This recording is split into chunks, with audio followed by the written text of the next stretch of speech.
So today is March 14th. We're 2 days away from these birds being 6 weeks old. This is probably about the earliest I would want to start chicks in zone 7AB because we got a 15-degree night 2 nights ago. And honestly, I would have loved to get these birds out at about 5 weeks onto the ground out here, but it was just too cold and I saw that cold snap coming. By the time we get our next cold snap, usually we'll get another one in April.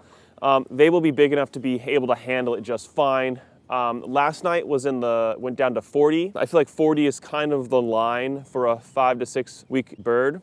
You want to make sure that they have all of their full adult feathers. Tonight it'll be about 49 degrees, so that's the perfect first night for them, I think. You'll notice I did change my coop slightly. I just added this landscape fabric. And in the place where they roost, I did not cut any slits so that there's not a ton of airflow there and it'll remain warmer. But there is airflow everywhere else beneath the coop and then on the sides if wind blows through to keep it cool in the summer. And it's just a very inexpensive way. This was free for me to keep the draft and cold wind off them and rain off them.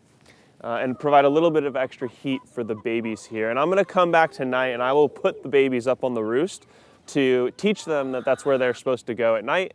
So every night I'll do that for about a week, and then eventually they'll all understand that, and then that will train them for life that they need to go up on a roost, and we're just training them psychologically to do that. And I'm sure many of you know who raise chickens, it's annoying when they go other places to sleep at night where you don't want them. I think probably for the next hour, I'm just gonna let them walk around this area and get used to it, get used to all these surroundings before I let out the big chickens to free range with them. Now, this isn't a super ideal situation.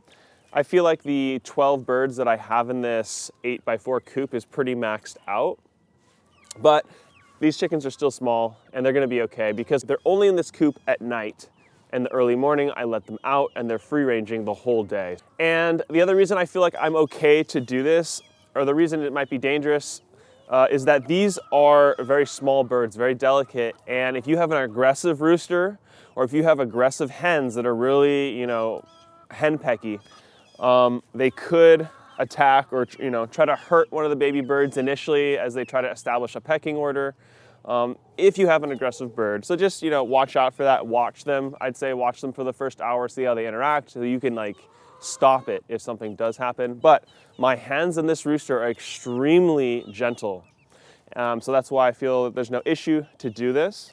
Also, there's no risk of disease or anything like that. I've had these chickens isolated in their own little area for 6 weeks. So if they did have some sort of illness from the hatchery, all these birds would be dead already. So I'm not worried about some sort of cross-contamination between these birds. Of course, all of these birds are on a KNF, Korean natural farming regimen in their water, so they're always getting all of their minerals, tons of different medicinal nutrients as well. So let's come back in an hour and we'll check on how they're doing, and then we'll let out the big birds and see what happens. These chickens are very nice and gentle and no issues. So what I'm gonna do is just run them like this. I'm gonna keep the net hot. I'm not gonna let them fully free range like I normally do. They'll just stay in the pen here.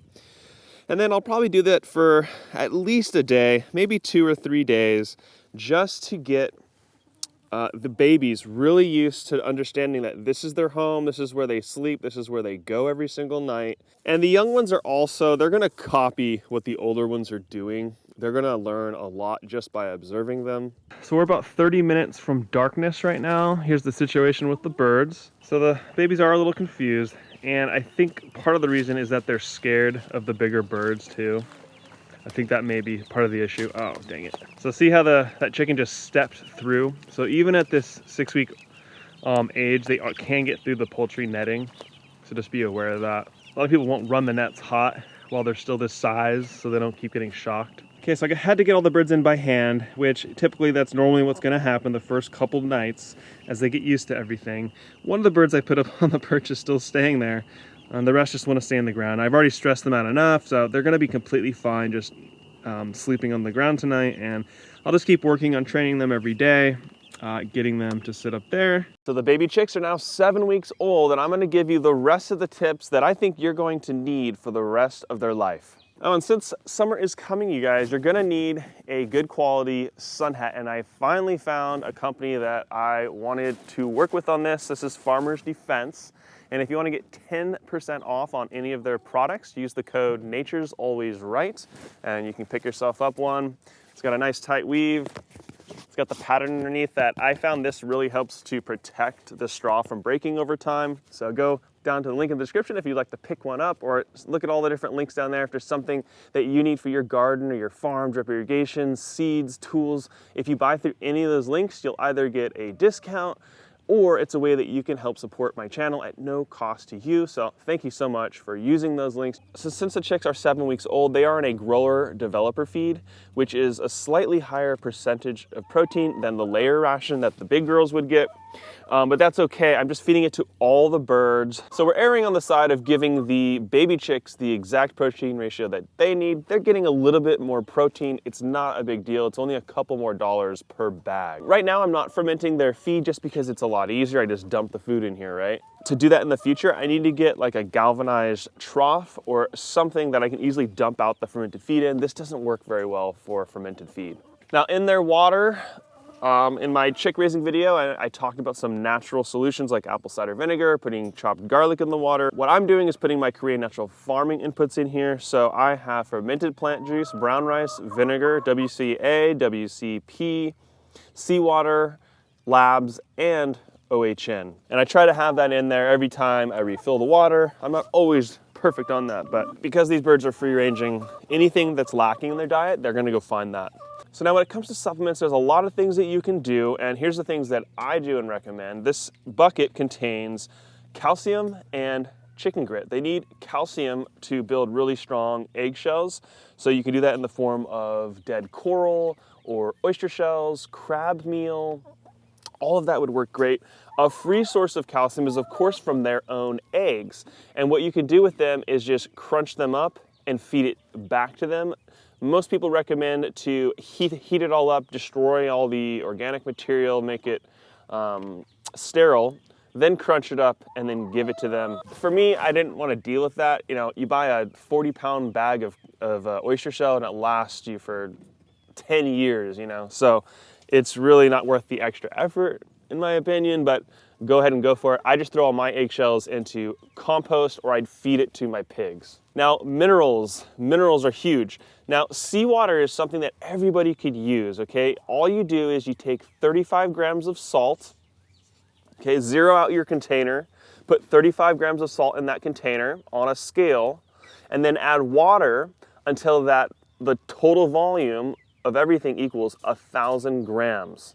That is seawater. Now take seawater and dilute that 30-to-1. The 30-to-1 dilution is what goes in the chicken's water. Seawater has all the minerals that is necessary for humans, plants, and animals. Another mineral I like to feed is kelp meal. I just sprinkle that into here as part of their mix, and that also provides them tons of minerals and nutrition. So another great supplement that you can give your chickens is just dried bugs. You can buy mealworms or soldier fly larvae. You can buy them live larvae as well. That could get expensive. You can also raise your own, which would allow you to raise your chickens much more cheaply. And I have experimented with that in the past. If you want to go see my past video on soldier fly, and I've messed with mealworms and maggots, and all of that has a lot of promise, and I'd like to get back to experimenting with that again.